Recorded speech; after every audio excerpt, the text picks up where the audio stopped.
Você está no canal Mapa do Dia com o pastor Oswaldo Lima. Hoje é terça-feira, 13 de agosto de 2024. Que alegria poder falar com você mais uma vez e juntos compartilharmos o deleite, a alegria, a satisfação de estudar a Bíblia através da lição da Escola Sabatina.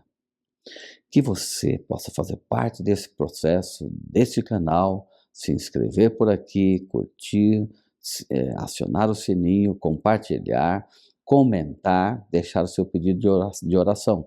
Estamos aqui para abençoar vidas. E a você, amigo, que não pode enxergar, mas pode imaginar, eu estou usando uma jaqueta verde, está um pouco frio aqui na minha residência, estou de óculos, estou de barba, um pouco calvo, ou para não dizer totalmente, na verdade, e daqui da minha sala, da minha classe, da minha casa, do meu espaço, eu estou entrando na sua vida e na sua mente, porque Deus é o mesmo e é soberano. O tema da lição de hoje vai falar sobre o monte e a multidão. 2 episódios que são explorados pelo evangelista Marcos, um na sequência do outro, trazendo uma revelação muito profunda da presença de Jesus, marcante para os discípulos, marcantes para nós que estamos os estudantes da Bíblia de hoje. Texto bíblico, Marcos 9.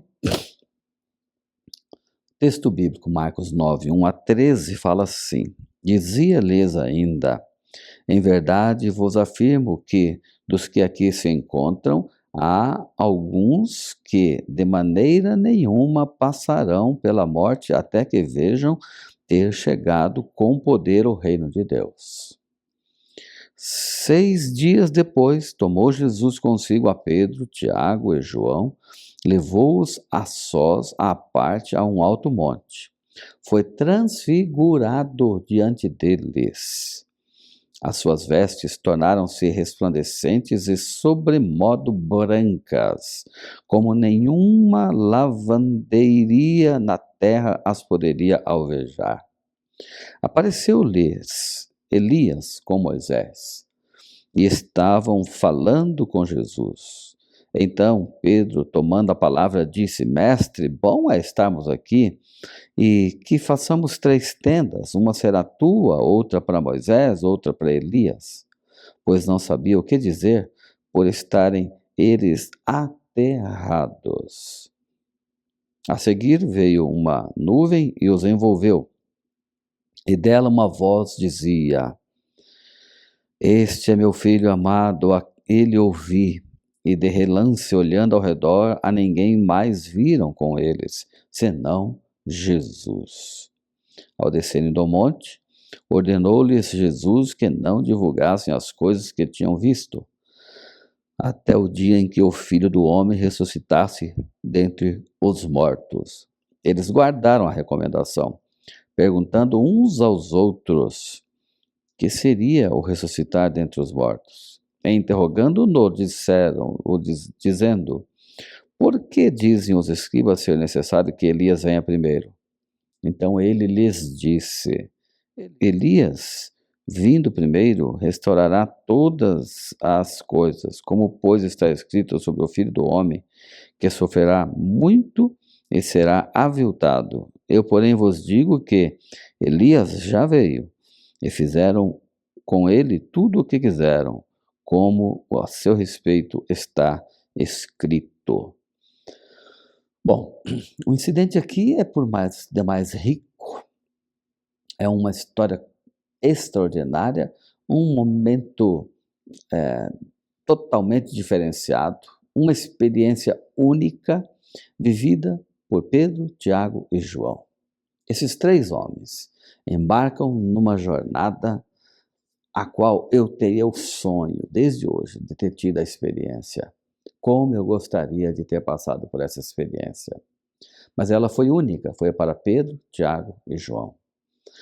6 dias antes, Jesus havia dito: alguns aqui que estão verão a glória de Deus antes da sua morte. E agora, Jesus, no monte, com os 3 discípulos, ele se transfigura. A aparência, as vestes se tornam tão brancas que não dá para descrever. Eles não conseguem descrever, mais alva do que qualquer lavanderia, qualquer roupa branca, qualquer neve. E ao olhar para aquele quadro, eles ficam trêmulos de medo. Aquela é uma experiência que eles nunca haviam experimentado. Estavam na presença do Deus do céu e não podiam nem mesmo expressar-se de maneira sábia, até que apareceram ali Moisés e Elias e começam a conversar com Jesus. Este episódio é por demais precioso quando eu começo a imaginar a fala, a conversa entre Jesus, Moisés e Elias. Nós sabemos que Moisés representa aqueles que morreram e ressuscitarão. Aqueles que morrerem e ressuscitarão para a glória eterna, quando Jesus voltar a esta terra. E Elias representa aqueles que nunca experimentarão a morte, como Elias nunca experimentou. E ele foi levado para o céu numa carruagem de fogo sem ver a morte. Quando Jesus voltar, haverá um grupo que também não experimentará a morte, mas que subirá com Jesus para estar com ele na glória eterna. Que coisa extraordinária. E fico pensando, meu desejo é não experimentar a morte. Mas, se eu experimentar, não importa qual grupo eu vou estar, nos que morreram, aguardam a volta de Jesus e ressuscitarão, ou do grupo que não vai morrer e vai estar com Jesus de qualquer maneira sendo transformado. O mais importante é estar com Jesus. E essa conversa de Moisés, Elias com Jesus é uma conversa extremamente decisiva, porque Jesus estava sendo tentado. Jesus estava para passar pela agonia da cruz. E como ser humano, a sua natureza pende para desistir, para resistir, para não experimentar o sofrimento. Assim como você e eu, nós não queremos passar pelo sofrimento. Nós vimos na lição de ontem que a agonia de Pedro era tão grande em ver que Jesus ia passar pelo sofrimento, que ele se deixa ou se permite que Satanás use-o como instrumento para desanimar Jesus de passar pela prova. Assim será conosco, assim é conosco. E assim estava sendo com Jesus. Então Moisés e Elias dizem para Jesus, mais ou menos isso, eu fico imaginando as palavras, por favor, continue. Nós dependemos totalmente desse trabalho, dessa experiência de vitória sobre a morte. E só você, Jesus, pode fazer isso. Moisés e Elias, se Jesus desistisse do processo, é natural que eles teriam que deixar o céu e voltar para a terra, morrer eternamente para nunca mais ressuscitarem. O jogo da vida eterna, da minha e da tua, estava ali, o destino em jogo. E Jesus, ele está sendo encorajado por Moisés e por Elias. E quando os discípulos veem essa cena, sem saber o que falar, eles exclamam, vamos fazer aqui uma barraca, uma tenda, uma para Jesus, uma para Moisés, outra para Elias, e vamos ficar aqui o resto da vida, não precisamos mais voltar lá para trás. A glória do monte, às vezes, ofusca a realidade da missão aqui na terra. E logo em seguida, a voz do céu diz, este é meu filho amado, ouçam o que ele tem para dizer. E deste momento em diante, a transfiguração terminou. Moisés e Elias foram envoltos numa nuvem. E aí Jesus volta sozinho com os discípulos e desce para ver o que está acontecendo aqui embaixo. Enquanto lá em cima na atmosfera do monte, eles experimentam uma intimidade tão grande e um desejo eterno de permanecer naquela condição, ao descer, encontra-se uma multidão com os outros 8 discípulos envoltos numa tragédia espiritual. Uma criança tomada por Satanás, possessa, falando e insultando, enquanto os discípulos não têm poder para resistir e não têm como superar a barreira da dificuldade. Quando Jesus desce, Jesus aparece, todos correm para Jesus. E entre a multidão, Jesus pergunta: o que está acontecendo aqui? Então uma voz se ergue, é a voz do pai em angústia. Olha, se o Senhor pode fazer alguma coisa pelo meu filho, então, por favor, liberta meu filho. Que angústia aquele pai estava experimentando. Que angústia uma família, uma pessoa experimenta nessa terra quando um querido seu se desvia do bom caminho e se permite ser conduzido por Satanás. Às vezes mergulhados no vício, nas drogas, na prostituição e nas mais terríveis consequências que o pecado acarreta. Então, Jesus repreende aquela falta de fé no coração daquele pai.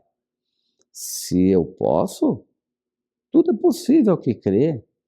Então ele toca no âmago, lá no íntimo do coração daquele homem, dizendo, para que ele possa reconhecer a sua falta de fé. E ele cai prostrado aos pés de Jesus e ele reconhece: "Oh Senhor, tenha misericórdia de mim, não imputes a mim a minha falta de fé. Creio, eu creio." E é isso que Jesus espera ouvir dos nossos lábios. Eu creio. Então, baseado na fé daquele homem, na confiança em Jesus, Jesus vai e liberta o menino, expulsa Satanás. E ele diz: sai desse menino e nunca mais volte para ele. Então Jesus, ele quer fazer esta libertação em nossa vida, hoje também. E todo aquele que é discípulo de Jesus, que segue Jesus, só pode fazer o mesmo que Jesus fez, se tiver uma vida devota, ligada à oração, à comunhão com Deus, aquilo que os discípulos não estavam conseguindo, porque não tinham uma vida de oração. O poder da oração é o poder da libertação. Meu querido, que hoje você possa, como eu também, realizar uma vida de ministério poderoso através da oração. Nós devemos aprender a orar mais para suspender o pecado e Satanás da nossa vida, para não ser mais atormentado nunca mais por ele. Eu quero orar por você para que essa vitória seja sua, assim como eu também desejo que seja minha. Feche os seus olhos. Amado Deus, um dia Jesus voltará a essa terra e Ele libertará todos nós definitivamente do mal e do pecado e do poder de Satanás. Obrigado porque Jesus não desistiu da cruz, porque ao morrer e ressuscitar venceu a morte. E nós queremos ter essa vitória também. Em nome de Jesus. Amém. Eu sigo o mapa do dia. E você?